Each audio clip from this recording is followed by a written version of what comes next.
memang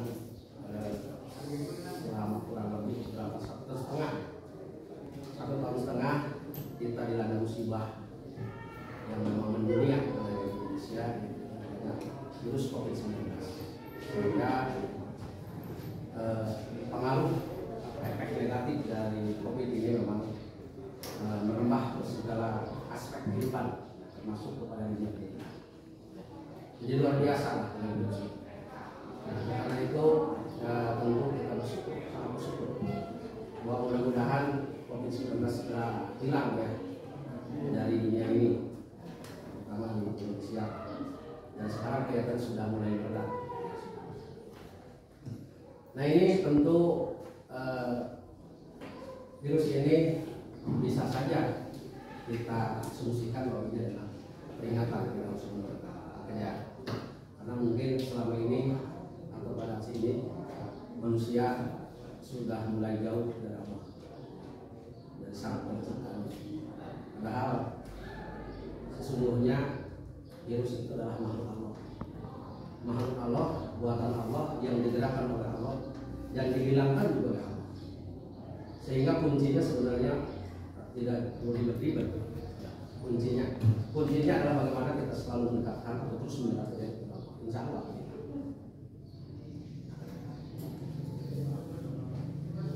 Kemudian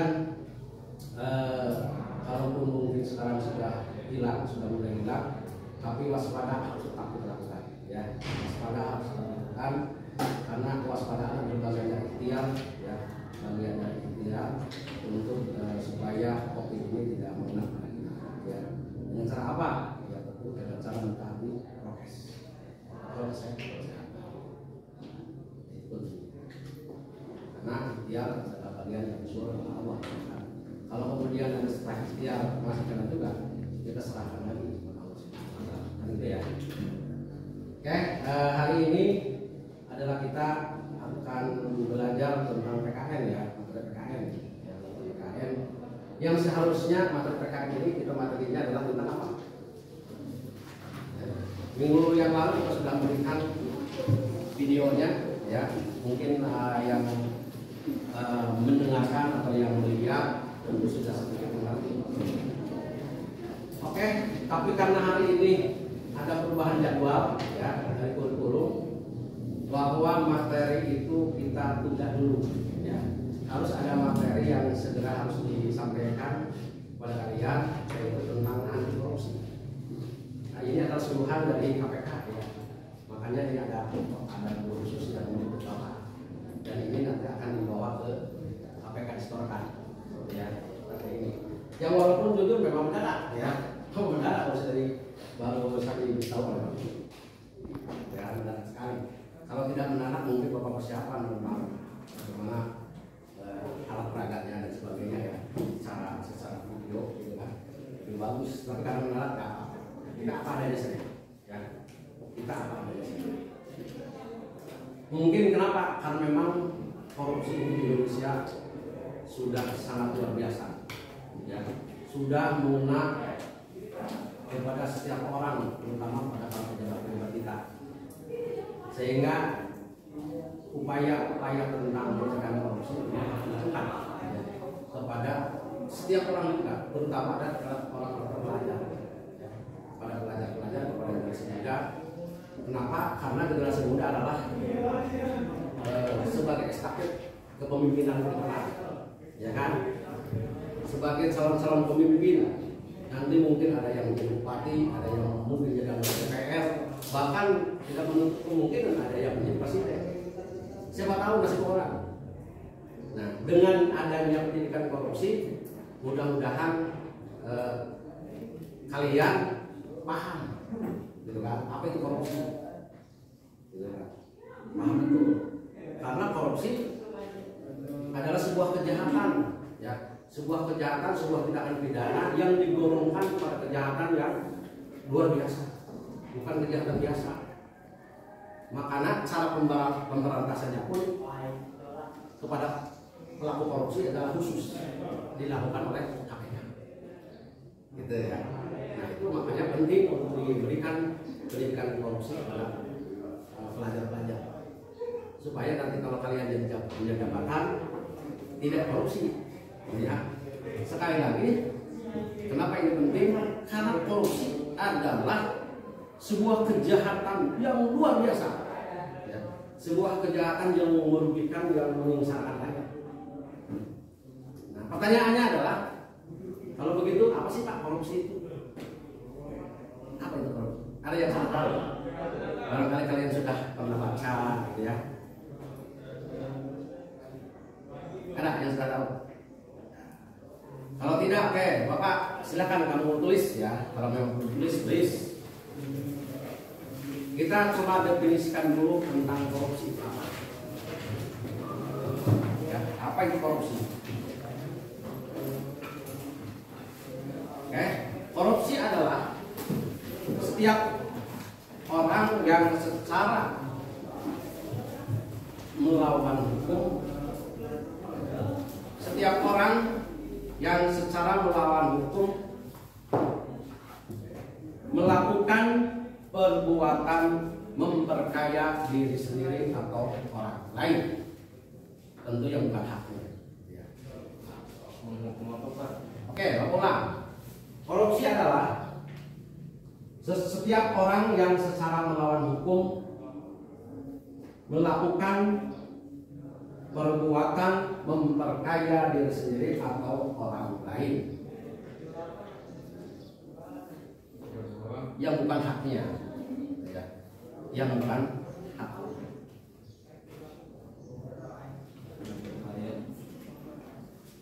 Gak usah ulang-ulang, nanti kedengaran jelek. Nanti kamu yang ketinggalan dia. Nah itu korupsi, ya. Nah di kalimat itu, di kalimat definisi itu ada seseorang, ya. Setiap orang, ada setiap orang. Setiap orang itu bisa saja di situ adalah seseorang pejabat, ya. Bisa seseorang misalnya orang yang bukan pejabat, bisa saja korupsi. Seseorang yang pada saat ini sedang memiliki jabatan, tetapi biasanya orang-orang yang melakukan korupsi itu adalah memang kebanyakannya adalah di kalangan pejabat. Kalau orang-orang biasa, saya kira kemungkinannya jauh, karena korupsi itu nilainya uang atau nilainya luar biasa, yang besar-besar, tidak yang kecil-kecil. Kalau dilakukan orang-orang biasa, saya kira itu mungkin kemungkinannya kecil, tapi hampir kebanyakan korupsi itu dilakukan oleh para pejabat atau orang-orang yang memiliki kekuasaan. Nah ini sebetulnya kalimat Bapak itu berbahaya sebenarnya. Mengatakan biasanya dilakukan oleh orang pejabat. Gak apa-apa biasanya, memang kenyataannya begitu. Enggak. Sehingga perbuatan korupsi itu berdampak sangat luar biasa terhadap rakyat, terutama terhadap kesengsaraan. Bayangkan saja kalau misalnya ada anggaran 1 miliar, ya, untuk misalnya membangun jalan, gitu kan?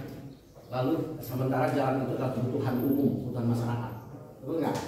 Tiba-tiba uang itu dikorupsi, akhirnya jalan yang memang dirasakan untuk kepentingan umum, ya tidak bisa dirasakan dengan baik karena uang dikorupsi, gitu. Atau misalnya anggaran untuk diberikan kepada fakir miskin misalnya, lalu anggaran itu dimakan atau diambil oleh seseorang atau yang disebut dengan korupsi, maka bagaimana? Sang sarapan udah miskin, uangnya diambil, jangan dia diambil, dikorupsi oleh seseorang, dikasih apa? Makanya pantas kalau orang yang korupsi itu sanksi pidananya luar biasa, tinggi juga hukumannya. Nah inilah yang disebutkan korupsi. Yang oleh karena itu Bapak pesan kepada kalian yang suatu saat akan menjadi pejabat atau bisa menjadi pejabat, maka hati-hati dengan korupsi. Hati-hati dengan korupsi. Lalu kemudian yang perlu Bapak sampaikan juga bahwa ini dasar hukumnya, ya. Dasar hukum atau undang-undang yang membicarakan korupsi ini sudah terjadi beberapa perubahan. Ini Bapak ambil salah satu dasar hukumnya adalah Undang-Undang Nomor 20 Tahun 2001. Itu yang memayungi tentang pembicaraan korupsi, ya. Dan banyak lagi undang-undang yang lain, ya. Masih ada perubahan-perubahan. Nah, lalu pertanyaan berikutnya adalah, Pak, apa sih faktor penyebab daripada korupsi? Ya. Apa sih yang bisa menyebabkan korupsi? Ya. Kok bisa orang-orang bisa korupsi? Kenapa? Kenapa para pejabat bisa korupsi? Padahal gajinya udah gede, ya. Masih mau korupsi juga, ya. Faktor penyebabnya adalah satu, adalah faktor internal. Faktor internal ini maksudnya adalah faktor yang berasal dari dalam diri sendiri. Sekali lagi, adalah yang pertama adalah faktor internal. Faktor internal itu adalah faktor yang berasal dari dalam diri sendiri. Lalu apa tuh contohnya, Pak? Apa contohnya? Contohnya adalah misalnya karena memang moralnya rendah, memiliki moral yang rendah. Jadi moralnya rendah. Jadi di dalam dirinya kurang kuat menahan gogoda korupsi itu. Ya. Ada kesempatan sedikit saja, nih uang sedikit saja ambil. Yang penting saya dapat banyak, gitu kan. Udah pemikiran tentang apakah ini adalah uang halal atau tidak. Yang penting ini uang besar, saya bisa diambil untuk kepentingan saya sendiri dan keluarga. Karena ini enteng, korupsi enteng, ya. Jadi disebabkan karena memiliki moral yang rendah. Nah, oleh karena itu moral kita harus diperbaiki. Dengan cara apa? Ya tentu adalah dengan belajar agama, ya, hukum-hukum atau nilai-nilai agama. Insya Allah kalau kita banyak belajar tentang nilai-nilai agama,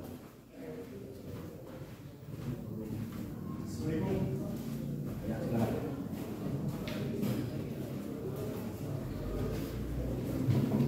jadi ini penting masalah moral itu, ya. Ini penting masalah. Kenapa? Karena apa? Tidak sedikit orang yang pendidikannya tinggi, ya. Kamu bisa lihat bagaimana di anggota DPR pusat itu tidak ada yang pendidikannya SMA, hampir minimal S1, ya, di DPR. S1, S2, S3 bahkan profesor.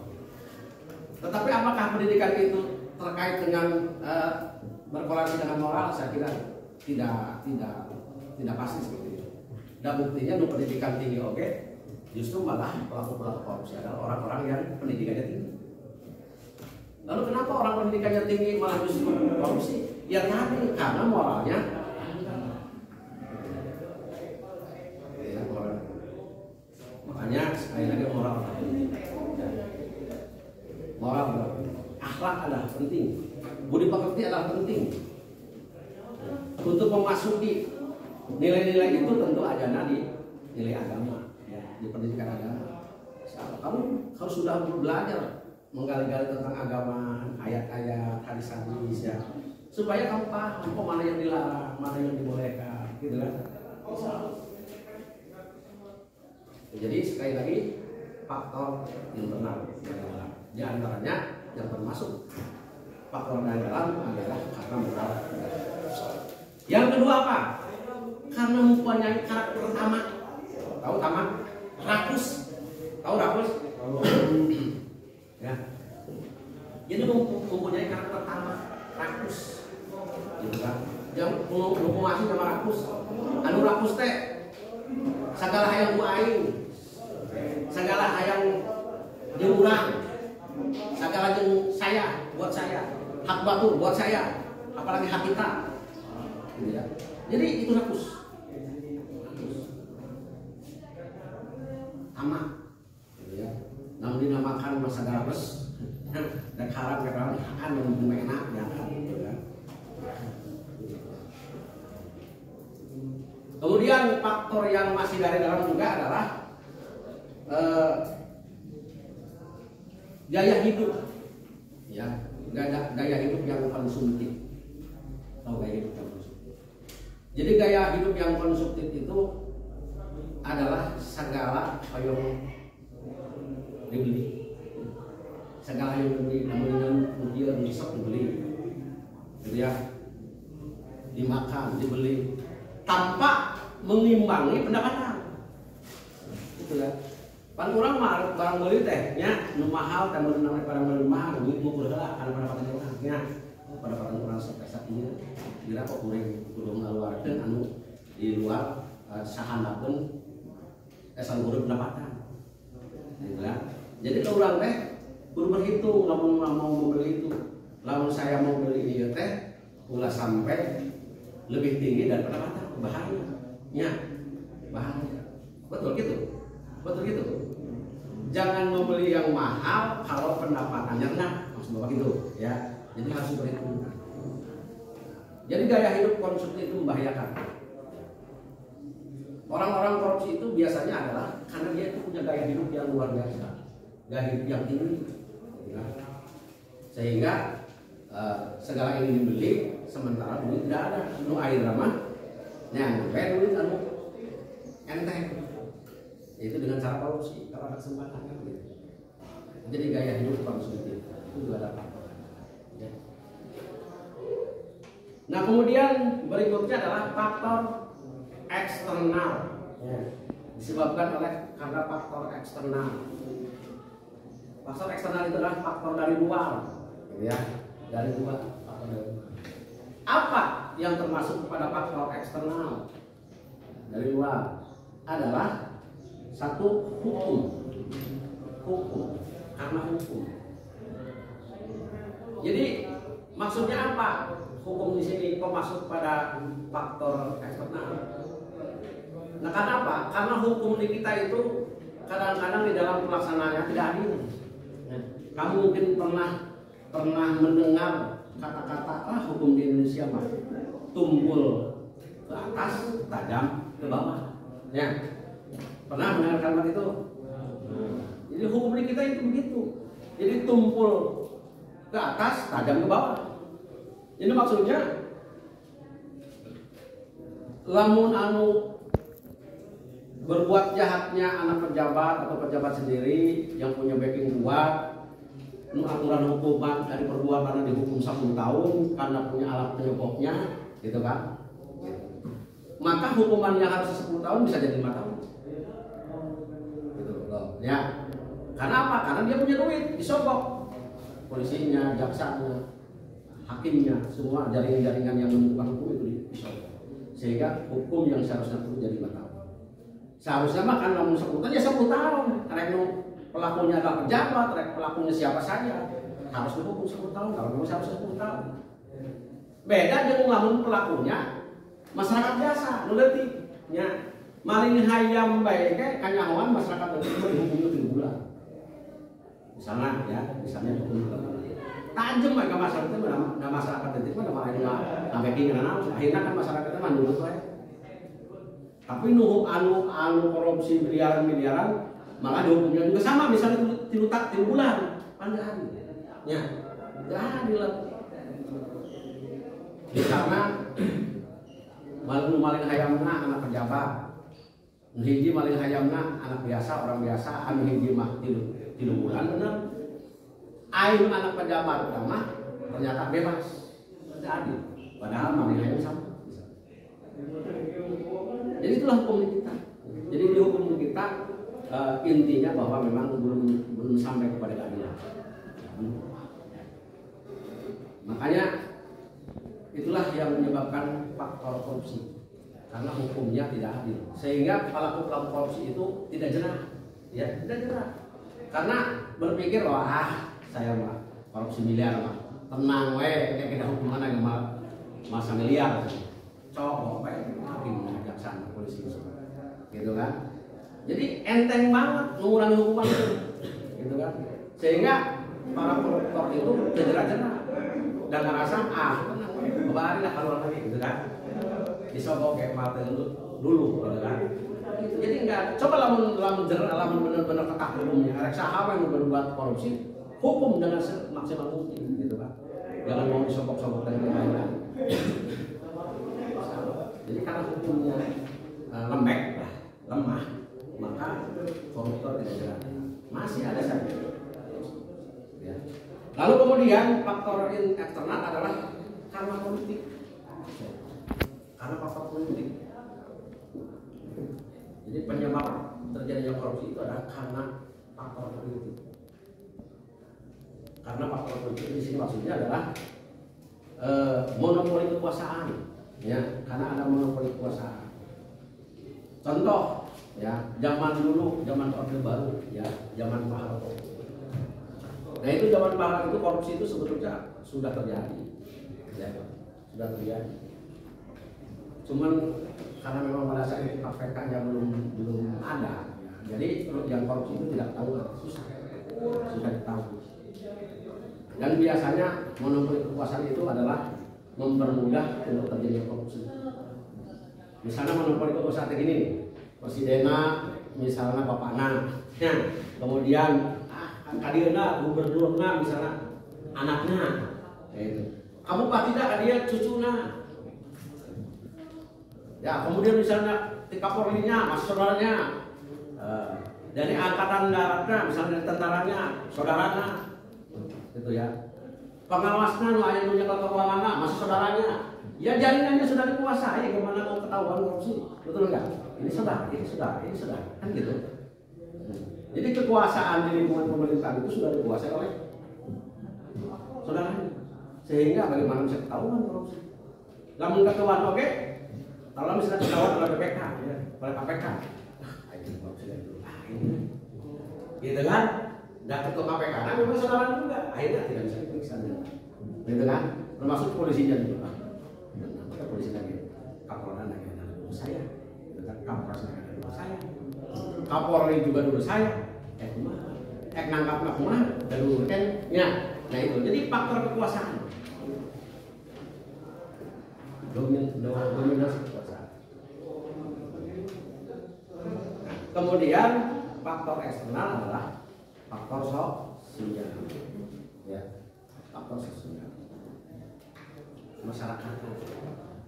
Jadi faktor sosial itu artinya semacam budaya korupsi malah. Jadi gitu guys, sugesti materi itu. Bismillah korupsi itu budaya biasa, gitu kan.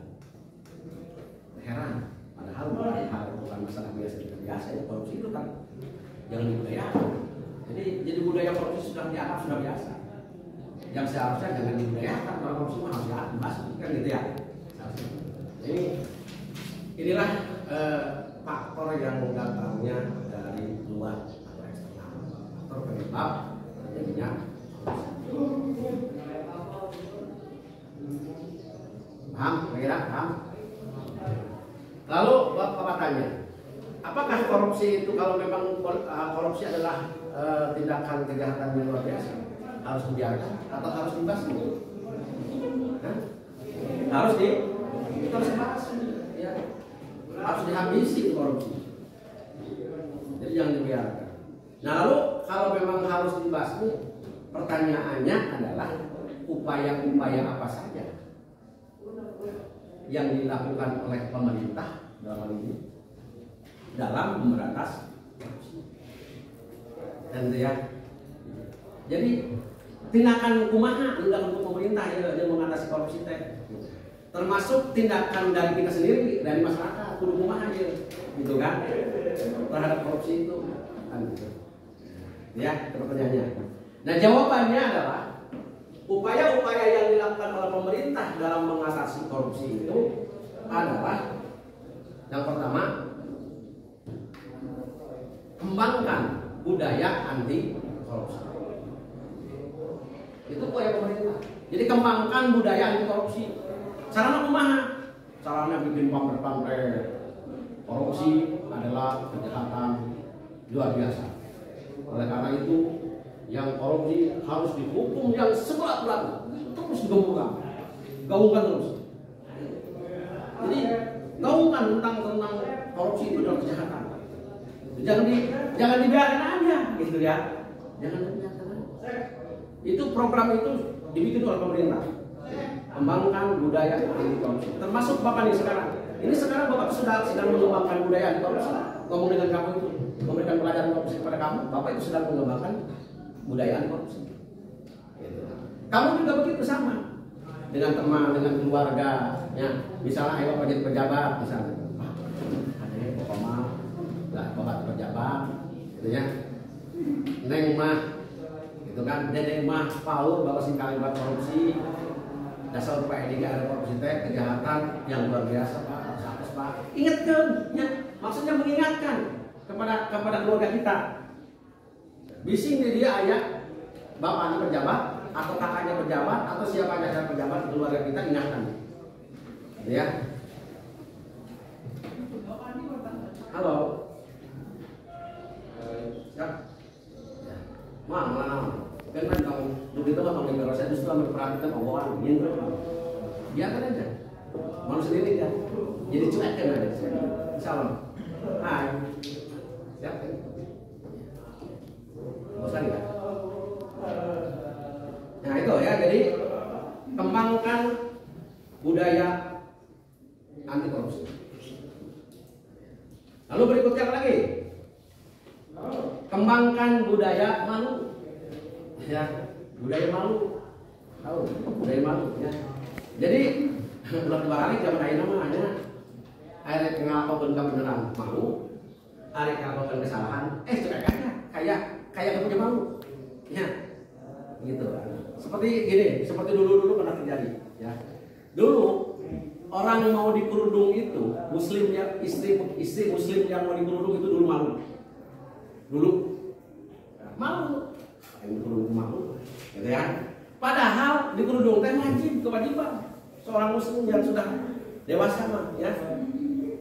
Tapi dulu mah malu, orang dikerudung tuh malu, malah kelihatan, gitu ya. Tapi sekarang kembali, orang yang tidak dikerudung kalau masuk kantor, kalau ke sekolah malu sekarang, betul nggak? Berubah.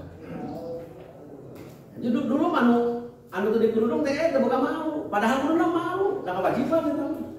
Betul nggak?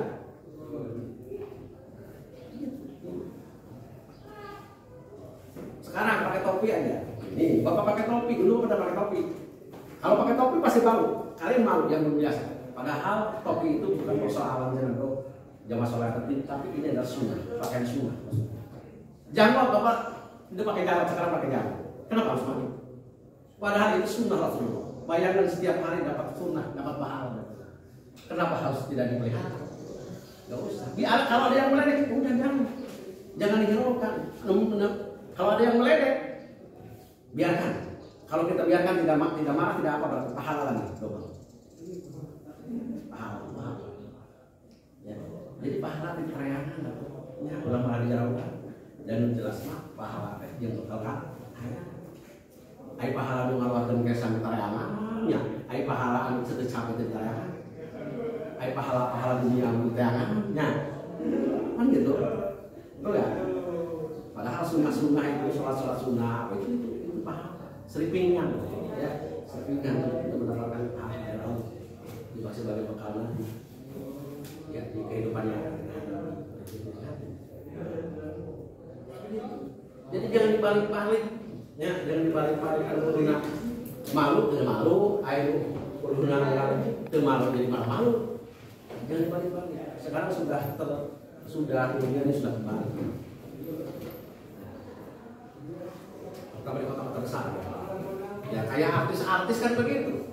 Artis-artis mah lamun pakaian bagus disebut teh jelek.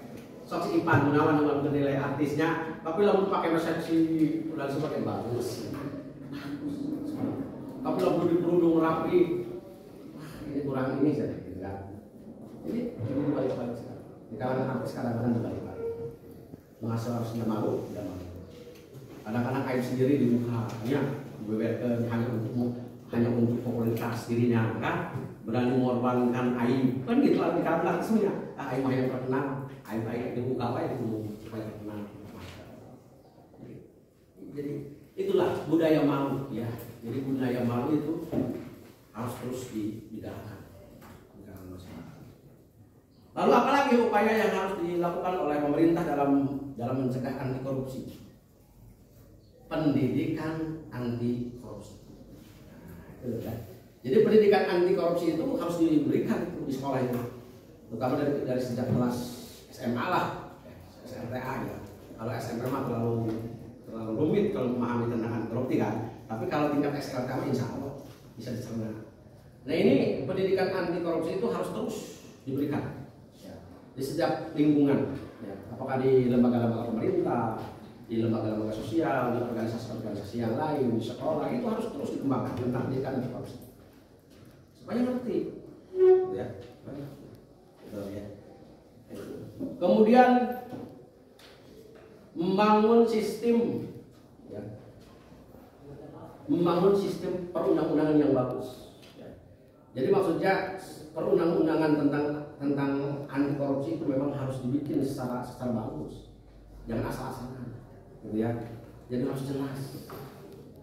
Jadi membangun sistem tentang perundang-undangan, tentang regulasi itu harus terus diperbaiki terus, ya, supaya jelas. Kemudian apa lagi? Meningkatkan transparansi, keterbukaan. Itu, jadi harus terbuka. Jadi setiap pejabat ketika dia menjabat, mereka harus mempertanggungjawabkan jabatannya, ya, dengan membuat laporan-laporan, ya, sudah ditentukan oleh undang-undang. Harus supaya kontrol, gitu kan? Supaya kontrol. Anggaran yang diberikan oleh pemerintah setelah digunakan maka harus dilaporkan lagi secara bisa ayah anggaran sesuai dengan posnya. Yang tidak sesuai dengan posnya itu harus transparan, harus terbuka. Jangan keenakan. Seorang pejabat diberikan uang untuk didiskusikan ke rakyat, kemudian tidak dilaporkan lagi, bahaya. Itu memberikan peluang untuk terjadi korupsi kalau tidak transparan. Makanya harus transparan. Kalian juga di sini ayo bendahara, ya, mengumpulkan uang dari teman-teman kalian untuk kegiatan kelas misalnya. Di akhir tahun harus dilaporkan, ya. Uang ada segini, dikeluarkan segini, sisa segini, gitu kan. Nah, pengeluarannya apakah loba aja jajan bendaharanya atau loba untuk kegiatan ini, kan gitu. Jangan-jangan nanti uang yang keluar itu kebanyakan pengeluarannya untuk jajan sendiri. Misal ya. Kan nggak kontrol kalau tidak dilaporkan, kalau tidak transparan. Betul ya? Jadi begitu ya. Jadi budaya transparansi itu harus terus dilakukan, ya. Nah itulah anak-anak sekalian sedikit dasar-dasar tentang korupsi, sehingga mudah-mudahan ini hanya sebagai dasar aja. Silakan nanti detailnya kamu nanti akan ketemu di universitas, ya, di perguruan tinggi, atau mungkin nanti di materi khusus di PKN ada. Ya. Silakan, ada yang mau tanya dulu? Hah? Ada? Ada yang mau tanyakan? So. Enggak ada? Ya, oke, saya kira pendidikan dasar anti korupsi itu saja barangkali yang bisa Bapak sampaikan.